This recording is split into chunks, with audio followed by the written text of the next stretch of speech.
मित्रों, आइए हम सभी गरुड़ पुराण के 9वें अध्याय की कथा का श्रवण करते हैं। जैसा कि हमने 8वें अध्याय में पढ़ा कि मरणासन या आतुर मरण काल में दान की क्या महिमा है, किस प्रकार से गौ का दान करना चाहिए, इत्यादि बातों का हम लोगों ने श्रवण किया।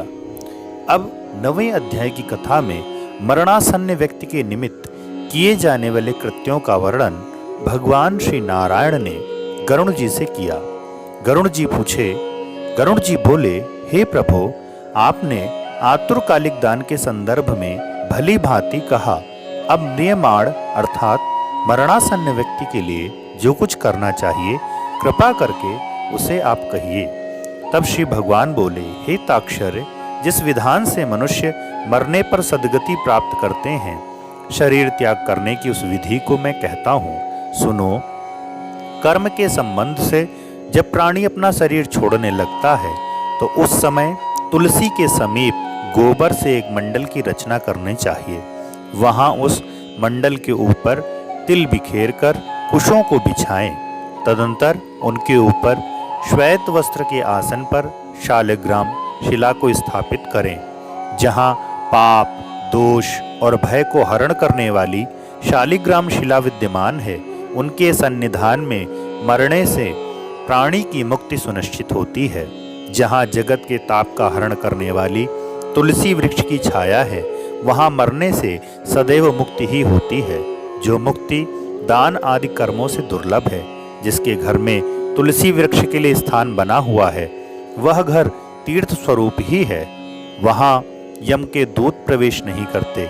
तुलसी की मंजरी से युक्त होकर जो प्राणी अपने प्राणों का परित्याग करता है, वह सैकड़ों पापों से युक्त हो तो भी यमराज उसे देख नहीं सकते। तुलसी के दल को मुख में रखकर तिल और कुश के आसन पर मरने वाला व्यक्ति पुत्रहीन हो तो भी निसंदेह विष्णुपुर को ही जाता है। तीनों प्रकार के तिल अर्थात काले, सफेद और भूरे तिल, कुश और तुलसी, ये सब म्रियमाण प्राणी को दुर्गति से बचा लेते हैं। यतः मेरे पसीने से तिल पैदा हुए हैं, अतः वे पवित्र हैं। असुर, दानव और दैत्य तिल को देखकर भाग जाते हैं। हे ताक्षर्य, मेरे रोम से पैदा हुए दर्भ, कुश मेरी विभूति हैं, इसलिए उनके स्पर्श से ही मनुष्य को स्वर्ग की प्राप्ति होती है। कुश के मूल में ब्रह्मा, कुश के मध्य में जनार्दन और कुश के अग्रभाग में शंकर, इस प्रकार तीनों देवता कुश में स्थित रहते हैं। इसलिए कुश, अग्नि, मंत्र, तुलसी, ब्राह्मण और गौ ये बार बार उपयोग किए जाने पर भी निर्माल्य नहीं होते। पिंडदान में उपयोग किए गए कुश, प्रेत के निमित्त भोजन करने वाले ब्राह्मण, नीच के मुख से उच्चरित मंत्र, नीच संबंधी गौ और तुलसी तथा चिता की आग, ये सब निर्माल्य अर्थात अपवित्र, अतएव अग्राह्य होते हैं। गोबर से लीपी हुई और कुश बिछाकर संस्कार की हुई पृथ्वी पर मरणासन्न व्यक्ति को स्थापित करना चाहिए। अंतरिक्ष का परिहार करना चाहिए अर्थात चौकी इत्यादि पर नहीं रखना चाहिए। खटिया, पलंग इत्यादि से नीचे उतार करके भूमि पर रखना चाहिए।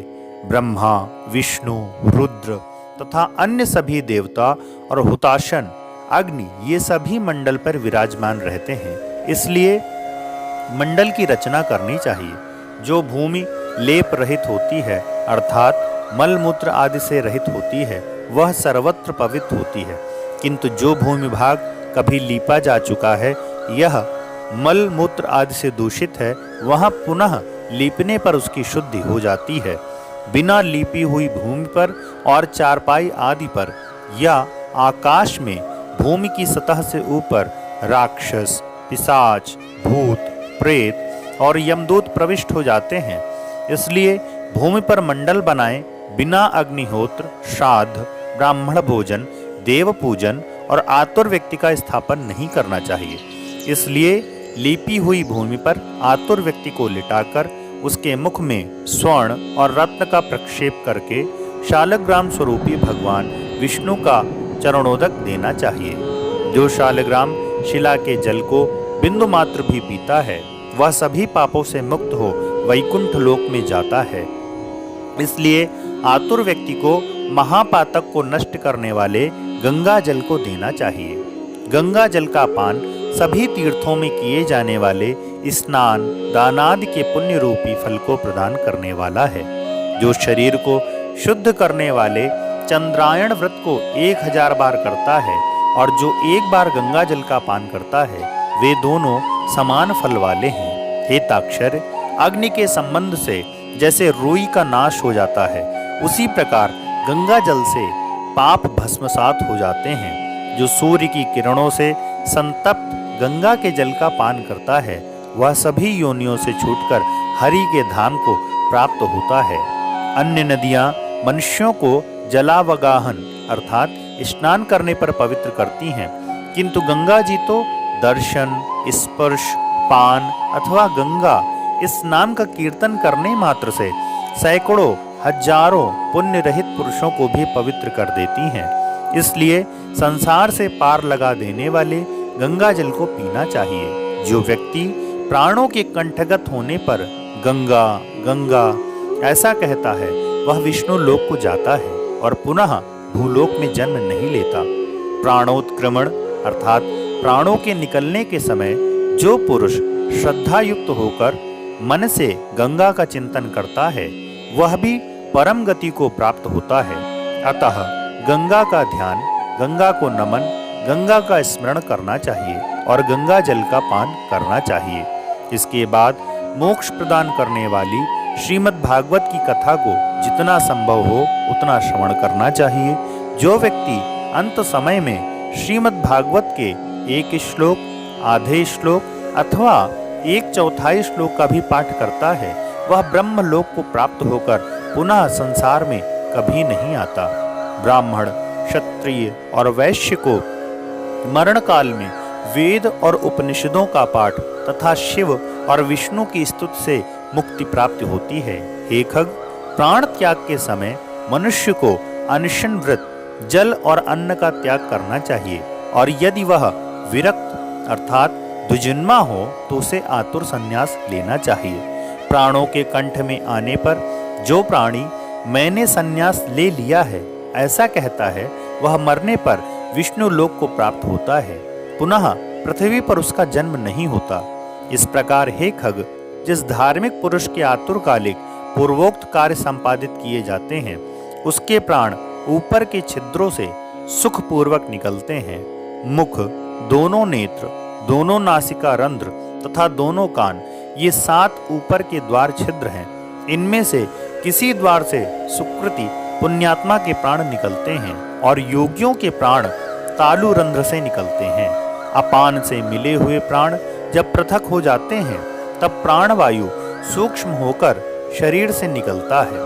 प्राणवायु रूपी ईश्वर के निकल जाने पर काल से आहत शरीर निराधार वृक्ष की भांति गिर पड़ता है। प्राण से मुक्त होने के बाद शरीर तुरंत चेष्टा शून्य, घृणित, दुर्गंध युक्त, अस्पर्शीय और सभी के लिए निंदित हो जाता है। इस शरीर की क्रीड़ा, विष्ठा तथा भस्म रूप ये 3 अवस्थाएं होती हैं। इसमें कीड़े पड़ते हैं या विष्ठा के समान दुर्गंध युक्त हो जाता है अथवा अंततः चिता में भस्म हो जाता है। इसलिए क्षण मात्र में नष्ट हो जाने वाले इस देह के लिए मनुष्यों के द्वारा गर्व क्यों किया जाए। पंचभूतों से निर्मित इस शरीर का पृथ्वी तत्व पृथ्वी में लीन हो जाता है, जल तत्व जल में, तेजस तत्व तेज में और वायु तत्व वायु में लीन हो जाता है। इसी प्रकार आकाश तत्व भी आकाश में लीन हो जाता है। सभी प्राणियों के देह में स्थित रहने वाला सर्वव्यापी शिव स्वरूप नित्य मुक्त और जगत साक्षी आत्मा अजर अमर है। सभी इंद्रियों से युक्त और शब्द आदि विषयों से युक्त मृत व्यक्ति के देह से निकला जीव कर्म कोश से समन्वित तथा काम और रागादि के सहित पुण्य की वासना से युक्त होकर अपने कर्मों के द्वारा निर्मित नवीन शरीर में उसी प्रकार प्रवेश करता है जैसे घर के जल जाने पर गृहस्थ दूसरे नए घर में प्रवेश करता है। तब किंकड़ी जाल की मालाओं से युक्त होकर सुंदर चामरों से सुशोभित देवदूत आते हैं। धर्म के तत्व को जानने वाले बुद्धिमान धार्मिक जनों के प्रिय वे दूत कृतकृत्य इस जीव को विमान से स्वर्ग को ले जाते हैं। सुंदर दिव्य देह धारण करके, निर्मल वस्त्र और माल्य धारण करके, स्वर्ण और रत्नादि के आभरणों से युक्त होकर वह महान भाव जीव दान के प्रभाव से देवताओं से पूजित होकर स्वर्ग को प्राप्त करते हैं। यदि गरुड़ पुराणे शारोद्धारे म्रियमाण कृत्य निरूपणम नाम नवमो अध्यायः।